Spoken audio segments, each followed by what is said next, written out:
অনেক স্টুডেন্ট যে অল্প পড়ে ভালো করে সেই বুদ্ধি আজকে আমরা ইনশাআল্লাহ শেয়ার করব। এবং হাফেজ যে হয় মানুষ, অল্প ব্রেন, মাথায় কিছু থাকে না, কোরআন পড়তে গেলে সে শিখে ফেলছে। আল্লাহ কোরআনের মধ্যে এমন একটা অসাধারণ সামঞ্জস্যপূর্ণ শৈলী দিয়েছেন, ব্রেইনের মধ্যে ওই ওয়েভটা তৈরি হয়, ওই তরঙ্গটা তৈরি হয়, যেই তরঙ্গ তৈরি হইলে পরে পড়া লং টার্ম মেমোরি সেন্টারে রিজার্ভ হয়। 20 মিনিটে দেখবো অন্য সময় 1.5-2 ঘন্টার পড়া হয়ে গেছে। ব্রেইনের মধ্যে মোটা দাগে 5টা ওয়েভ আছে, মোটা দাগে 5টা ওয়েভ। 5টা ওয়েভের মধ্যে একটা ওয়েভ আছে সবচাইতে স্টুডেন্টের জন্য প্রয়োজনীয় ওয়েভ। এবং যে কোনো স্টুডেন্ট যে বুদ্ধিমান, সে চিন্তা করতেছে ওই ওয়েভটা যদি আমি তৈরি করতে পারি ব্রেইনে, আর তারপরে যদি আমি পড়ি 1 ঘন্টায় 3-4 ঘন্টা পড়া হবে। এইটা তৈরি করার 2টা বুদ্ধি। একটা হচ্ছে ন্যাচারালি ব্রেইনের মধ্যে ওই ওয়েভটা তৈরি করা যায়, যেটা তৈরি করলে পরে অল্প একটু পড়লে পড়া শর্ট টার্ম থেকে লং টার্ম মেমোরি সেন্টারে রিজার্ভ হওয়ার যে প্রক্রিয়াটা, এটা ফাস্ট হবে। আরেকটা আছে আর্টিফিশিয়ালি। আর্টিফিশিয়ালি মানে আমরা নিজেরা চাইলে পরে ব্রেইনের মধ্যে ওই ওয়েভটা তৈরি করতে পারবো। বেশিরভাগ জনের মাথায় আসতেছে যে আসলে ওই ওয়েভটার নাম কি, ঠিক না? 100% তাই তো আসার কথা। তো ওই ওয়েভটার নাম কি?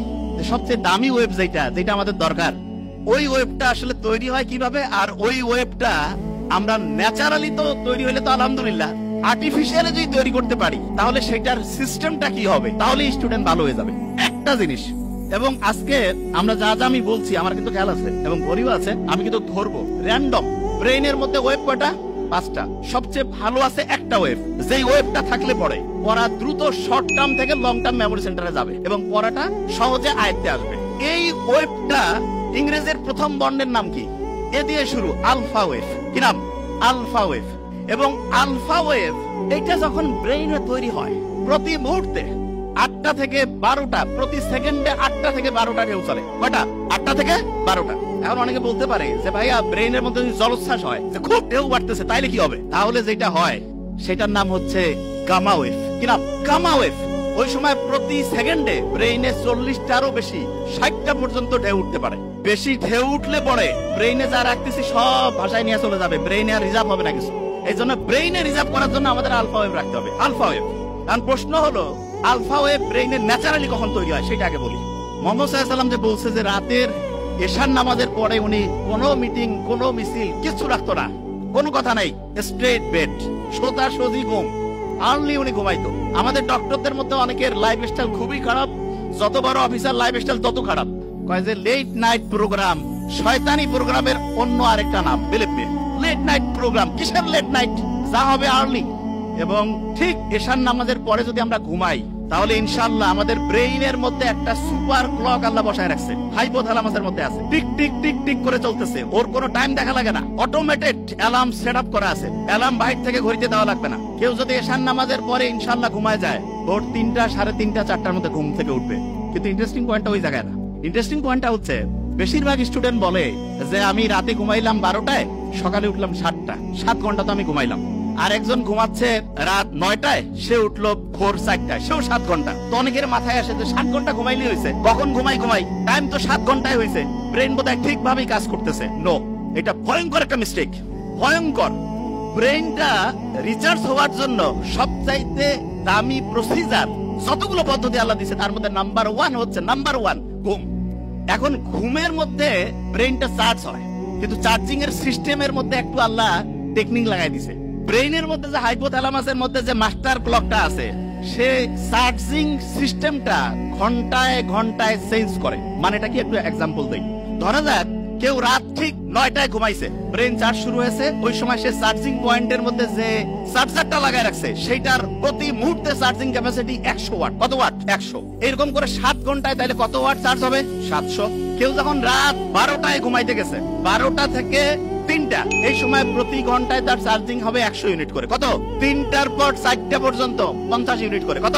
4টার পর ফজরের সময়, যে সময় শয়তান আসি কয় আরো ঘুমা, ওই সময় চার্জিং 20 ওয়াট। কয় ওয়াট? 20 ওয়াট। অনেক ছেলে মেয়ে আছে কয় আমি মাগরিব না, মাগরিবের সময় আমার দিন শুরু, ফজরের পরে আমার রাতের ঘুম শুরু। মানে রাতে সে ঘুমাইতে যায় ফজরের পরে, এবং সে বলে যে আমি 8-9 ঘন্টা ঘুমাই। আর্লি মর্নিং ফজরের নামাজের পরে ওই সময় চার্জ হচ্ছে 10 ওয়াট। কয় ওয়াট? 10 ওয়াটে সে যদি 10 ঘন্টা ঘুমায়, চার্জ কত ওয়াট হবে? আর আর্লি ঈশান নামাজের পরে 1 ঘন্টায় কত ওয়াট? 100। যে কাউকে যদি আমি বলি যে 100 টাকা একটা দিব আর একটা $100 দিব, কোনটা নিব?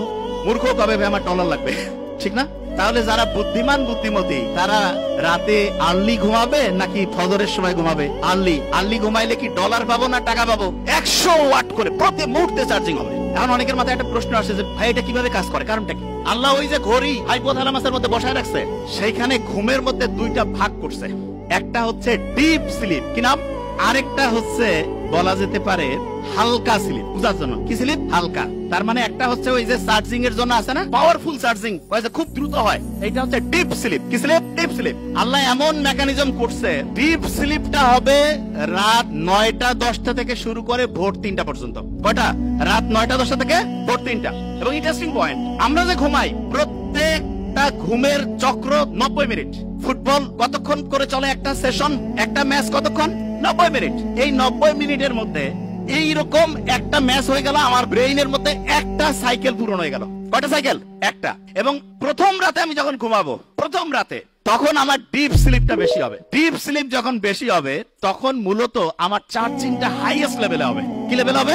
হাইয়েস্ট লেভেলে। আচ্ছা, যে জায়গায় আমি ছিলাম, প্রত্যেক স্টুডেন্টের মধ্যে যে প্রশ্নটা আসছে, আমরা তাহলে ঘুমাবো ঠিক এশার নামাজের পরে, তাহলে আমাদের ব্রেইনের চার্জিংটা হবে 100 ওয়াটের। আচ্ছা, পড়ার ক্ষেত্রে মোস্ট ইম্পর্টেন্ট, ব্রেইনে কোন ওয়েভ দরকার? Alpha wave. ন্যাচারালি আলফা ওয়েভটা আমি পাবো আর্লি মর্নিং। আর্লি মর্নিং মানে হতে পারে ভোর 4টা 5টা থেকে সকাল 8টা 9টা। এই সময়ে ব্রেইনে আলফা ওয়েভ থাকে এবং আলফা ওয়েভের ঢেউ প্রত্যেক মুহূর্তে 8 থেকে কত? 8 থেকে 12। এই সময় 1 ঘন্টায় যে পড়া হবে, দিনের অন্য সময় যখন ব্রেইনে আলফা ওয়েভ নাই, ওই সময় ওই 1 ঘন্টার পড়া পড়তে 4-5 ঘন্টা লাগবে। তার মানে হচ্ছে একটা মুসলমান স্টুডেন্ট বা যে কোনো, সে যে ধর্মেরই হোক, কারণ ব্রেইন সবার জন্য সেম ওয়েতে কাজ করবে। আল্লাহ সবার জন্য কিছু জিনিস ইউনিভার্সাল করে দিয়েছেন। একটা ব্রেইনের মধ্যে আলফা ওয়েভ তৈরি করে যখন স্টুডেন্ট পড়তে থাকবে, তখন দেখা যাবে যে সেই স্টুডেন্ট 1 ঘন্টা পড়লে পড়ে 4-5 ঘন্টার পড়া তার ব্রেইনের শর্ট টার্ম থেকে long term memory centre reserve হওয়ার প্রক্রিয়া গতিশীল হবে। তার মানে যে স্টুডেন্ট আর্লি মর্নিং পড়বে সে আলফা ওয়েভ পাচ্ছে এবং তার পড়ার গতি খুব দ্রুত হচ্ছে। এটা হচ্ছে ন্যাচারালি। এখন অনেকে বলতে পারে যে ভাই আমি ন্যাচারালি তো জানলামই, আমি কৃত্রিম ভাবে ব্রেইনে আলফা ওয়েভ তৈরি করতে চাই, সেইটার কোনো বুদ্ধি আছে কিনা? এটা সবচেয়ে ইন্টারেস্টিং, যে আমি কৃত্রিম ভাবে যদি তৈরি করতে পারি, যখন মন চাইলে তখন ব্রেইনে আলফা ওয়েভ নিয়ে আসলাম, তার মানে অল্প সময়ে পড়লাম, পড়া হিউজ ভাবে হচ্ছে ইম্প্যাক্ট করে ফেললো। এইটার জন্য আল্লাহ অসাধারণ একটা সিস্টেম দিয়েছেন আমাদের, এবং আমি আশা করব যে কোনো পর্যায়ের লোক, যে কোনো, এখন থেকে এই জিনিসটা ফলো করতে পারে। সেটা কি? বিজ্ঞানীর অবাক হয়েছে, আমরা যখন নামাজের মধ্যে দাঁড়াই, নামাজ যখন কেউ পড়ে এবং মন দিয়ে নামাজ পড়া বলতে আমি এখন একটা ঘটনায় আসছি, মন দিয়ে কেউ যখন নামাজ পড়ে, ওই সময় তার ব্রেইনের মধ্যে আলফা ওয়েভ তৈরি হয়ে যায়। কি হয়? Alpha wave. নামাজ পড়ে আসলাম, এবং ইসলামে কিন্তু ফরজ নামাজটা মসজিদে পড়ার পরে অন্য যে কোনো নামাজ বাড়িতে পড়তে উৎসাহিত করছে। আমার তো মাঝে মধ্যে মনে হয় যে বাড়িতে নামাজ পড়েই বইটা একটু হাতে নেওয়া উচিত। বইটা একটু হাতে নিলাম, নিয়ে একটু যদি পড়ি, ব্রেইনে আলফা ওয়েভ তৈরি হয়েছে। আচ্ছা, অনেকের মাথায় প্রশ্ন আসে যে ভাই নামাজ পড়লাম, ব্রেইনে আলফা ওয়েভ তৈরি হলো, কতক্ষণ থাকবে? এটা বোঝার একটা এক্সাম্পল দেই। ফ্যান একটা চলতেছে, যদি বন্ধ করি সাথে সাথে কি অফ হবে? কিছুক্ষণ ঘুরবে না? অ্যাবসলিউটলি এই ঘটনাটা ব্রেইনে ঘটে যখন আলফা ওয়েভ। নামাজ পড়লাম, নামাজের পরে যদি 20টা মিনিট পড়ি, 20 মিনিটে দেখবো অন্য সময়ের 1.5-2 ঘন্টার পড়া হয়ে গেছে।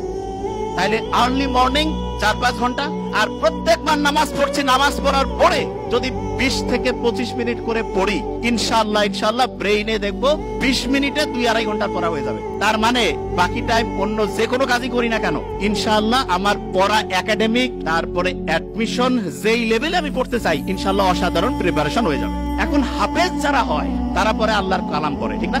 এবং কোরআনের গঠন শৈলীকে যদি অ্যানালাইসিস করে অবাক হয়ে যাবে, এত সুন্দর মিল।